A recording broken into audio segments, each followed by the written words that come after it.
Hi, this is Kylie Coo. Welcome to my studio, and a big welcome to all new subscribers and of course to those of you who have been with me for quite some time.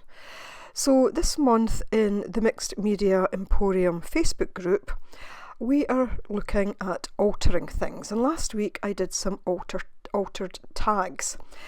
This week I am going to alter a tin, and I'm just showing you here one that I altered previously, and I'll leave a link to this particular video above and below. I just want to show you that there's different styles you can do with these, and the one that I'm going to make today is quite different to that. So I'm using, I should say, an Altoid tin. Now I'm just going to show you the measurements. This was another tin that I remembered later on I hadn't given you the measurements, so I thought I would just do that for you and insert this bit now. So it's roughly 9.5 centimetres by 6 centimetres, and that is roughly 3 3/4 inches by I think about 2 5/16. I think that's about right. Does that make sense measurement wise? I hope so. So I'll take that little bit of paper out, and of course that will go off to the side for some collage. But what I'm going to do to start with is I'm going to take this sandpaper and I'm going to give this tin a good rub down, because I want to apply a layer of gesso, and it will, this just by sanding it, it will give a bit of tooth to it. So there we go, I've got that. And now I'm just going to use this gesso as a primer for whatever I'm doing next. And in a moment I'll put this on a faster speed, because a lot of what I'll be doing is a kind of repetitive action. So with this, you'll see it's taken on a slightly grey colour. I don't know if it was picking up some of the kind of shavings from having some of the kind of sand, I suppose, having sandpapered it. But I've now done the inside. It's a little bit tricky to get all the little nooks and crannies on it, but you know, just take your time and you will in fact get there. So now starting the outside. Now I had planned to work on this over a couple of days, and I was going to leave each layer to dry, but as things go, that didn't work out. So I'm actually using my heat tool to dry the tin as I go along, and there I'm just getting into those little difficult bits, and I do more than one coat. What I'm trying to do on the outside is to give it a kind of texture, a kind of woven effect by doing one way and then the other, because I want some texture on this. So there we go, just up the speed a little bit here. Now I know that when I close the tin, some of that gesso and whatever paint I use will actually then rub off, but that's okay, I know what I'm going to do. So I've got here, I think it's a phthalo yellow green, and these are fluid acrylics. These paints are a little bit more expensive than other paints, not as expensive as others still, but what I find is a little goes a long way. So, you know, although they seem expensive to start with, and I've had these for a good number of years, and I just bring them out every so often.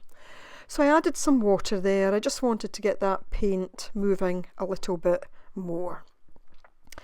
And all I'm going to do is turn the tin over, dump out the excess, and that will go onto that bit of kind of drop paper there to be used in future.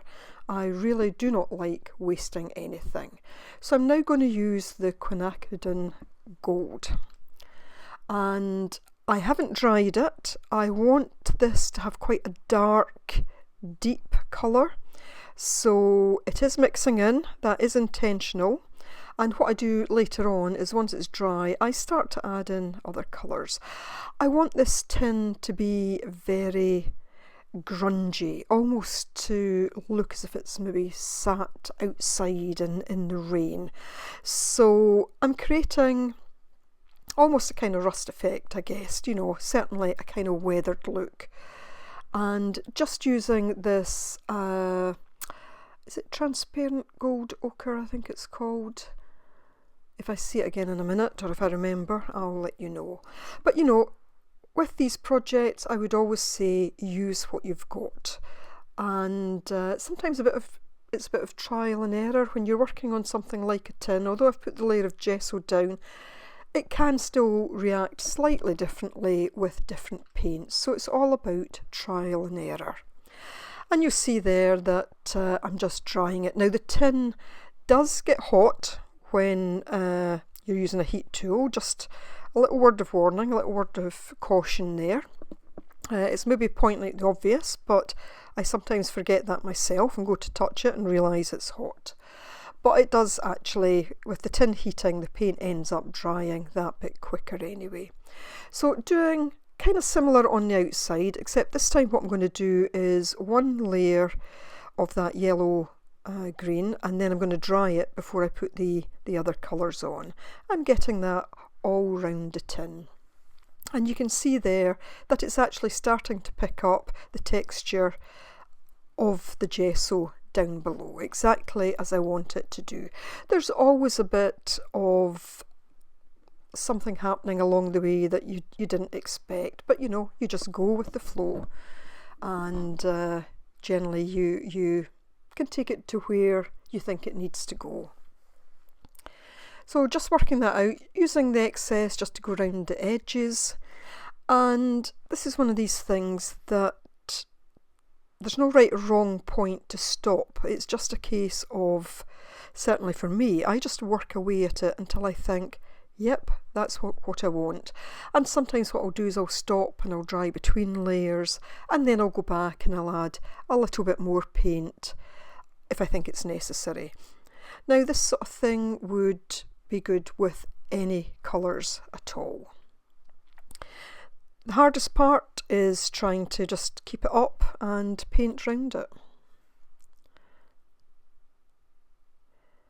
So just going back in with that, just dabbing it in here and there, I'll then start to spread it out a little bit more. And as I often say, I will start with just a little bit, and then once I'm happy that that's what I actually want on it, then I'll start to add more. With this sort of paint, because it's fluid, if I'd put too much on at any point, I could have simply taken it off. So yeah, just checking the heat of it there again and just looking. You'll see that I'm pointing to that edge where it will chip off. I know that it's going to do that. I could have just painted so far up, but I do want it to look as if it's a bit battered. And I'm liking the way the texture on the front looks. I had actually bubbled the gesso a little bit by perhaps leaving the heat tool on it too much. So it's given it this little raised effect, but I really like that. And there I am again, adding more of the transparent yellow gold. I'll put the name of it down below just in case you want to know for definite. And just adding that just to get to the point where I want it to be. So I'm taking these paper artsy stamps, this particular set, and I was actually going to use only one stamp from it, that one that looks like the kind of stacked stones, but I actually decide that I'm going to use more of the stamps in here. And this is where, when I'm working on a project, although I might have a rough idea in mind, as I go along, I will sometimes change it. I had been going to stamp on a piece of paper and add it onto the front of the tin, but I liked the front of the tin so much that what I've decided to do is to stamp on deli paper. And you know, if you've seen my videos of the last few weeks, I've been using deli paper or something like it, greaseproof paper, or even tracing paper could be used to actually stamp on, because I like the fact that it's translucent. So I'm just going to use this stamp, and I'm just going to stamp onto that piece of crumpled deli paper. I deliberately crumpled it up because, again, I want it to have that kind of aged and worn effect, as if this is something that's been kicking about in the garage, outside, wherever, for quite some time. Now the ink went right through there, but again, nothing wasted. That will all be used, and you'll see in a moment that I actually just stamp off onto that piece of deli paper underneath, and again, that will be used in collage or something of that sort in future. Nothing wasted at all. And you'll see I just keep stamping, stamping, stamping until all the ink is off. So I'm now going to make a little book for the inside of my journal. And I've measured this piece of previously tea-dyed paper at 3 inches. And what I'm going to do then, I'm going to make 2 pieces exactly the same. I'm going to fold it over because I'm making my little booklet that will sit inside the tin, and it's not the full size of the tin, but this will sit inside it, and the inside pages will be roughly 1.5 inches by 1.5 inches.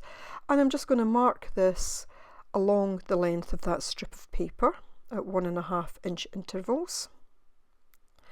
And then what I'm going to do is fold it accordion style. So just using those little marks as guidelines. Those could be rubbed out later. I didn't bother at all, I just left them. So there I am, just starting to fold those. And then I do a second piece in exactly the same way.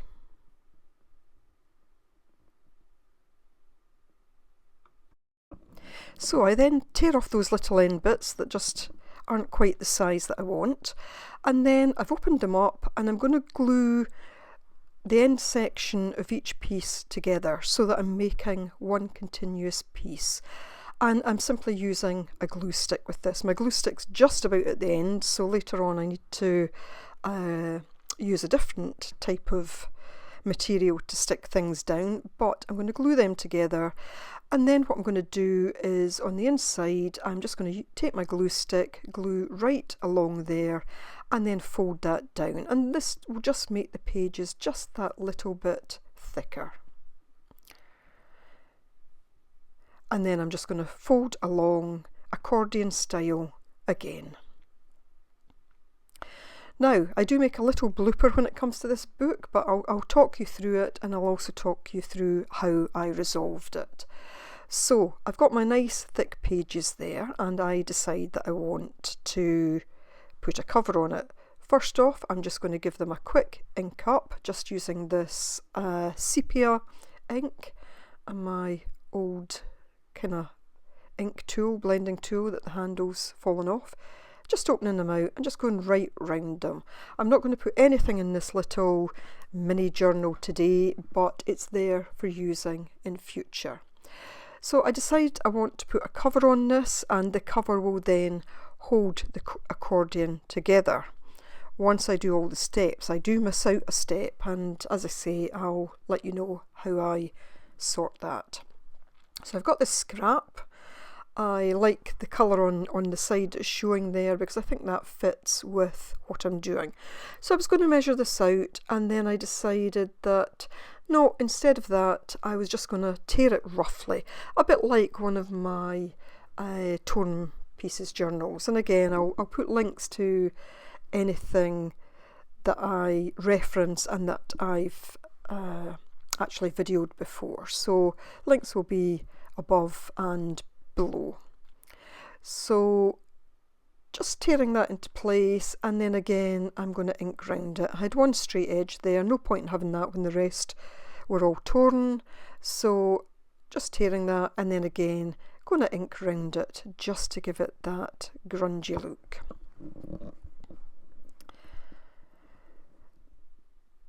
And then I'm going to attach the cover to it. Now my glue stick has run out, so I decide that I'll just use some double-sided tape, and I will put some on the back and the front. And that's kind of where having to get something else kind of threw me off a bit, and it was later I realised I'd missed a step. So just going to put several pieces of this on. Then I think, oh, I need a back on it to hold it together. So I get a piece of the tea-dyed paper again, just take a bit off, and then I'm just going to attach it to the double-sided tape back and front. Get to that point and realise, of course, that it's just all going to fall out the middle anyway. I hadn't actually glued the backs of the pages together. So at this point I'm thinking, will I take out this bit of glue stick and try and do it that way? But instead I just grab some matte medium and I simply use my finger to put glue in there to get as much glue down as possible, just sufficient I guess to then start to glue this in place. So it's a little bit fiddly. I'm looking there to double check which bit's the back. It didn't matter at this stage because it would all fold back in together anyway. But I just use my finger to go across all of that and then to stick all the backs of the pages together so that it will sit as a neat little journal rather than it all kind of spilling out that way. So you'll see me there just pushing them back in, just making sure that I've got it right. I could have done with putting something heavy on it just to hold it in place, but I was just trying to move on and get the video done. And then after that I'll just take the double-sided tape, take the top layer off that, and then I'll stick the backing down.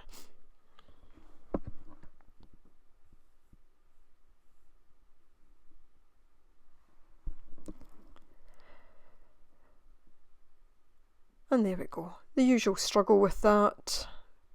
Do it off camera. I just used the edge of my scissors to do that. And I'm just adding a bit of the matte medium as well, just to make sure it's going to stick down fully.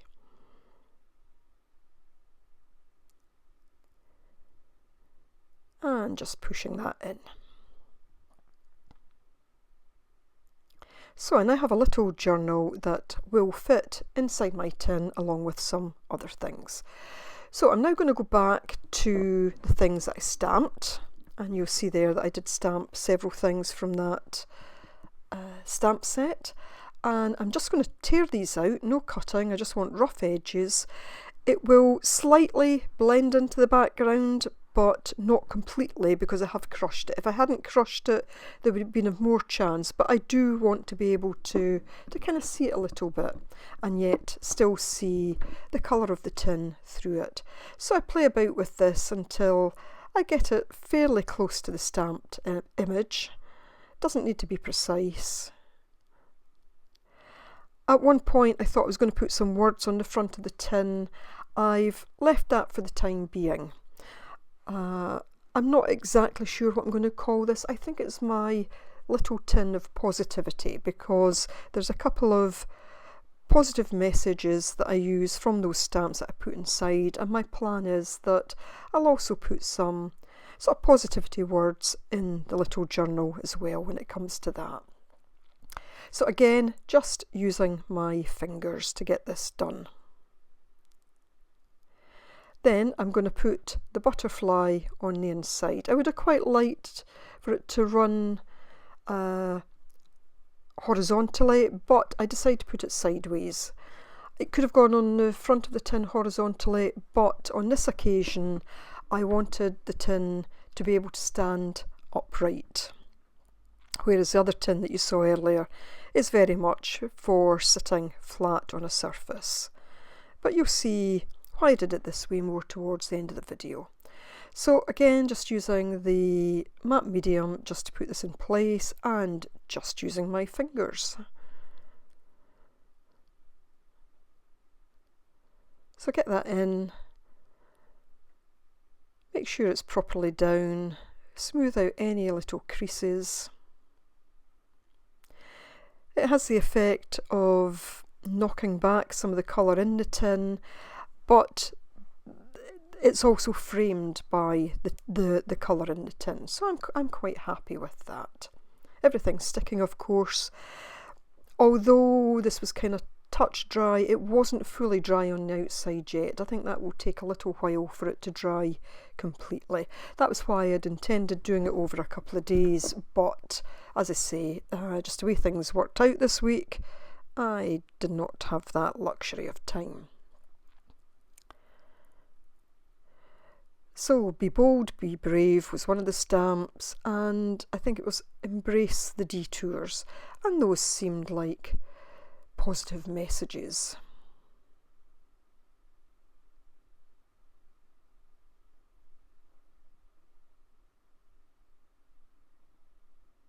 And I think the butterfly had something like "Be Where You Want to Be" stamped on it. So you see a bit of sunshine coming in there and across my desk. It was nice to see it, although it's funny, I'm never quite aware of it when I'm fully into my project. So I've grabbed a paintbrush this time to do this. And again, in a similar way, I'm just going to stick these down and go across the top of them. I give it a decent amount on the top just because I'm going to be putting things in this tin, so I don't want them getting all scraped. So you can see there where the tin's rubbing, and what I'm going to do is take my piece of sandpaper again, and I am just going to rub off those kind of high points. So it takes some of the paint down initially to the layer of gesso, but I keep rubbing until it goes down to the kind of silver of the tin, and I do that on both sides, again giving it this very kind of grunged up, shabby effect, and just rubbing away at that. And then in a moment what I'll do is to take just my ink blender again, and I'll just dull that colour down. There was a couple of bits still showing through that were gesso rather than tin, and all I do is to take my ink to colour that up.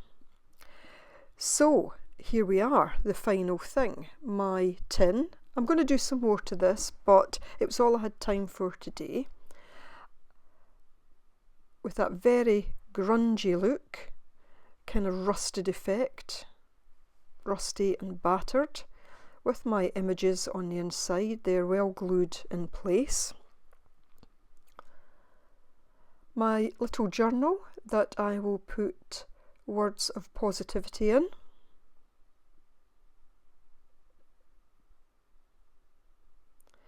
And then I'm going to put a couple of other things in here. A little candle, and one of my favourite little stones. It's kind of heart-shaped, and this is the sort of thing that if I was travelling I could take this with me and just open up. For those of you that like kind of mini altars, this could be made into a mini altar, but for me it's just a little thing I could open up from time to time and reflect on the positive messages that are in there. So Nina has also done a video, Nina, my co-host in the Mixed Media Emporium, and I will of course leave a link to Nina's video below as well. So thanks to all of you that share your work in that group. It is so inspiring and so encouraging and so rewarding to see you all doing those projects. So I hope you've enjoyed this one, and I look forward to seeing you again next time. So thanks for watching. Bye for now.